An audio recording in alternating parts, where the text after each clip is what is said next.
अस्सलाम वालेकुम, my name is Rimsha and I am a nutritionist. आज हम लोगों ने इस वीडियो में देखना है कि जिनका यूरिक एसिड इंक्रीज़ है, जिनको गाउट है, उनको जो है कौन सी खुराक देनी है और उनको कौन सी खुराक नहीं देनी है। यानी कि जो यूरिक एसिड के पेशेंट्स हैं उनको किस तरह की खुराक खानी चाहिए और किस तरह की खुराक उनको नहीं खानी चाहिए। तो वीडियो को लाइक शेयर, चैनल को सब्सक्राइब करें। वीडियो को स्टार्ट करते हैं। एम्फेसाइजेस होल ग्रेन्स कि इस पे आपने जो है एम्फेसाइज़ करना है, उन लोगों ने एम्फेसाइज़ करना है जिनका यूरिक एसिड इंक्रीज़ है। एम्फेसाइज़ करना है होल ग्रेन्स पे। होल ग्रेन्स का मतलब होता है बगैर छना हुआ, कि वो छना हुआ नहीं होना चाहिए। वो बगैर छना हुआ जो ग्रेन होता है, जो बगैर छना हुआ अनाज होता है, उसको हम होल ग्रेन कहते हैं। तो एम्फेसाइज़ ये होना चाहिए कि ये जो है ये होल ग्रेन हो, ठीक है। होल ग्रेन्स पे एम्फेसाइज़ करना है। एम्फेसाइज़ का मतलब उस पे ज़ोर देना है, उसको इस्तेमाल करना है, उस पे फोकस करना है। आप लोगों ने जो है जो जिनका यूरिक एसिड इंक्रीज़ है उनको होल ग्रेन्स खाने हैं, उनको उसको उस पे तवज्जो देनी है कि हमने ग्रेन के बजाय, रिफ़ाइंड कार्बोहाइड्रेट्स के बजाय हमने होल ग्रेन्स लेने हैं। होल ग्रेन्स जब होता है उसमें जो है वो छना हुआ नहीं होता। और सेकेंडली जब आप किसी चीज़ को वो कर देते हैं, उसको उसका अंदर से उसका गूदा निकाल देते हैं ग्रेन में से, अगर आप उसका गूदा निकाल के उसको रिफाइंड कर देंगे तो उसमें से काफ़ी ज़्यादा उसके न्यूट्रिएंट्स निकल जाएंगे। तो ये जो इनका यूरिक एसिड बढ़ा हुआ है उनके लिए भी और जिनका नहीं है उनके लिए भी, दोनों के लिए जो है होल ग्रेन ही जो है वो बेस्ट ऑप्शन होती है। लेकिन स्पेशली क्योंकि हम लोग इधर जो है वो यूरिक एसिड के पेशेंट्स की बात कर रहे हैं तो होल ग्रेन्स पे एम्फेसाइज़ करें। ऐसा अनाज लें जिसको मैं रिपीट कर रही हूँ, ताकि ऑडियंस जो है वो उसी पे रहे, उसको पता चल जाए कि होता क्या है। मोस्टली लोगों को तो पता ही होगा, लेकिन मैं उन लोगों के लिए बताना चाह रही हूँ जिन लोगों को नहीं पता। होल ग्रेन का मतलब होता है जो कि छना हुआ अनाज नहीं होता, जो कि अपनी पूरी फॉर्म में होता है। तो उस पर एम्फेसाइज़ करना है। जिनका यूरिक एसिड बढ़ा हुआ है तो उन्होंने होल ग्रेन खाना है, बगैर छनी हुआ अनाज उन्होंने नहीं खाना। इसके अलावा उन लोगों ने हेल्दी अनसेचुरेटेड ऑयल्स लेने हैं। हेल्दी अनसेचुरेटेड ऑयल्स जो है वो आप लोगों ने अपनी डाइट में लेने हैं। इसका मतलब ये होगा कि आप लोगों ने जितने भी ये घी होते हैं, जो कि जैसे देश जो वनस्पति घी है, इस तरह के ऑयल से आप लोगों ने इज्तनाब करना है। वनस्पति घी वैसे भी लोगों के लिए अच्छा नहीं होता, और जो स्पेशली यूरिक एसिड के जो पेशेंट्स हैं उनके लिए तो बिल्कुल भी नहीं। तो वनस्पति घी जो है वो आपने इस्तेमाल नहीं करना। हेल्दी अनसेचुरेटेड ऑयल्स लेने हैं। ऐसे ऑयल्स लेने हैं जो कि रूम टेम्परेचर पे जो है वो उस कंडीशन में होंगे, सॉफ्ट फॉर्म में होंगे, ठीक है। जो अगर रूम टेम्परेचर पे कोई ऑयल जो है वो हार्ड है तो इसका मतलब है वो आपकी सेहत के लिए अच्छा नहीं है। तो आप लोगों ने वनस्पति घी जो है वो इस्तेमाल नहीं करना। वनस्पति घी जो कि जिसको कि सेचुरेट किया जाता है हाइड्रोजन से, वो जो कि रूम टेम्परेचर पे सख्त होता है, सिंपल लफ्ज़ों में बताऊँ तो वो आपने इस्तेमाल नहीं करना। आपने हेल्दी अनसेचुरेटेड ऑयल्स जो है वो लेने हैं। और हेल्दी अनसेचुरेटेड ऑयल्स में एक वो ऑयल भी आ जाता है जो कि रूम टेम्परेचर पे जो है वो एक उसकी निशानी ये भी है कि वो रूम टेम्परेचर पे जो है वो हार्ड नहीं होता। इसके अलावा जो है उसकी एक हेल्दी अनसेचुरेटेड ऑयल्स की मैंने आपको एक निशानी बताई है, कि वो जो है वो हार्ड नहीं होगा रूम टेम्परेचर पे। इसके अलावा जो है वो आप लोगों ने वेजिटेबल्स और फ्रूट्स लेने हैं। वेजिटेबल्स का इस्तेमाल करना है, फ्रूट्स का इस्तेमाल करना है, नट्स का इस्तेमाल करना है।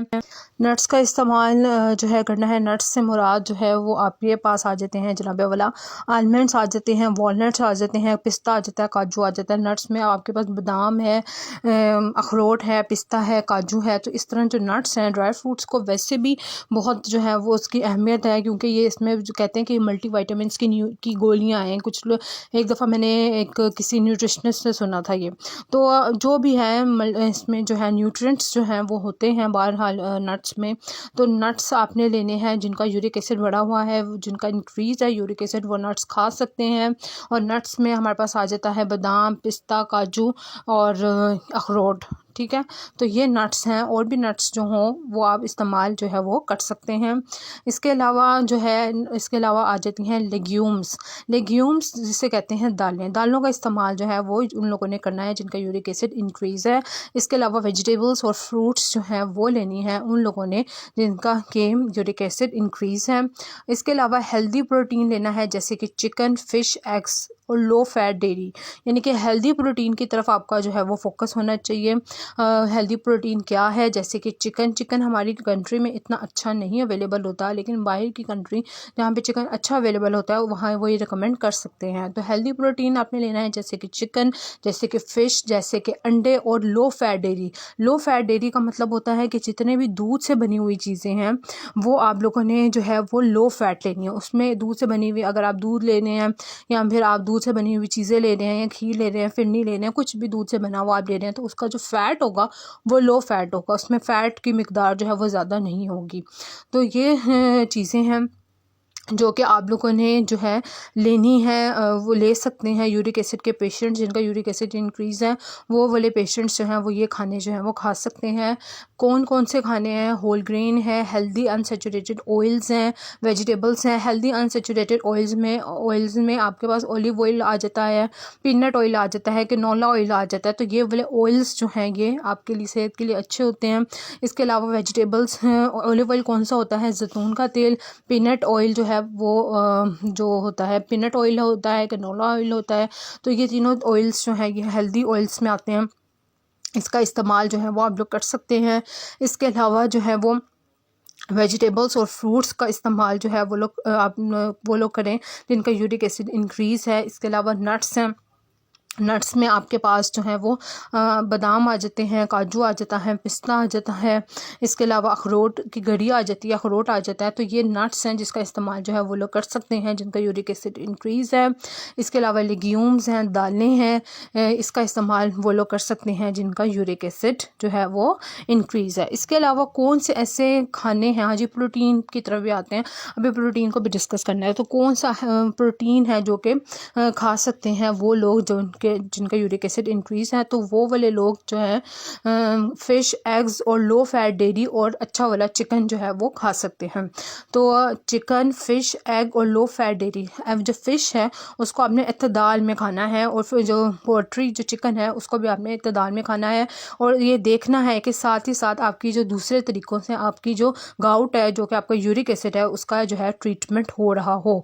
इसके अलावा एग्स को भी आपने इसी तरह देख के खाना है कि आपका जो है जो आप प्रोटीन ले रहे हैं इसके साथ साथ आपका जो है इधर उधर आपका जो साथ में जो है आपके गाउट का, आपके यूरिक एसिड का जो है वो ट्रीटमेंट हो रहा हो। तो आप एतदाल में रह के फिर भी ये खाएंगे। चिकन, फ़िश और अंडों को आपने फिर भी जो है एतदाल में रह के खाना है। और इसके साथ आपने ये भी देखना है कि जो है आपके साथ साथ आप इसके साथ साथ आपका जो यूरिक एसिड इंक्रीज़ है इसका आपका इलाज भी हो रहा हो। इसके अलावा जो है डेयरी प्रोडक्ट्स जो है वो लो फैट आपने खानी है, जबकि आपने जो है रेड मीट, अब क्या चीज़ें नहीं खानी, तो चीज़ें जो है वो आपने क्या नहीं खानी, वो आपने रेड मीट जो है उसका जो कंजम्पशन है उसको लिमिट करना है। रिफ़ाइंड कार्बोहाइड्रेट्स और सेचुरेटेड फैट्स आप लोगों ने नहीं खाने। रिफ़ाइंड कार्बोहाइड्रेट्स में जो है वो आ जाते हैं कार्बोहाइड्रेट जैसे कि वाइट ब्रेड, जैसे कि शुगर, जैसे कि पिज़्ज़ा की डो, जैसे कि पास्ता, जैसे कि पेस्ट्रीज, जैसे कि वाइट आटा, तो ये वाइट राइस, स्वीट डिज़र्ट्स और बहुत ज़्यादा ब्रेकफास्ट सीरियल्स उनकी वो लिस्ट है, और ब्रेकफास्ट सीरियल्स जिनमें के रिफ़ाइंड कार्बोहाइड्रेट्स होते हैं। तो ये वाले जो रिफ़ाइंड कार्बोहाइड्रेट्स हैं और जो भी रिफ़ाइंड कार्बोहाइड्रेट्स हैं वो आप लोगों ने नहीं खाने, उन लोगों ने नहीं खाने जिनका यूरिक एसिड इंक्रीज़ है। और सैचुरेटेड फैट्स भी नहीं खाने, सैचुरेटेड फैट्स नहीं खाने। रिफ़ाइंड कार्बोहाइड्रेट्स मतलब जैसे कि चीनी, रिफ़ाइंड ग्रेन्स यानी कि छना हुआ अनाज, white bread, pizza dough, pasta, pastries और डिज़र्ट, स्वीट, वाइट राइस, ये सब वो चीज़ें हैं जो कि रिफ़ाइंड कार्बोहाइड्रेट की लिस्ट में आती हैं, और ये रिफ़ाइंड कार्बोहाइड्रेट्स जो हैं वो नहीं खाने। और इसके अलावा सैचुरेटेड फैट्स नहीं खाने। रेड मीट का इस्तेमाल को लिमिट कर देना है, रिफ़ाइंड कार्बोहाइड्रेट का इस्तेमाल लिमिट करना है, सैचुरेटेड फैट का इस्तेमाल लिमिट करना है। तो ये वो चीज़ें हैं जिनका खाना, यानी कि रेड मीट, रिफ़ाइंड कार्बोहाइड्रेट्स और सैचुरेटेड फैट्स का इस्तेमाल लिमिट करना है। और क्या खाना है वो मैंने आपको बता दिया है। होप्स हो कि आपको ये वीडियो अच्छी लगी होगी। अगर आपको वीडियो अच्छी लगी है तो कमेंट सेक्शन में ज़रूर बताएं।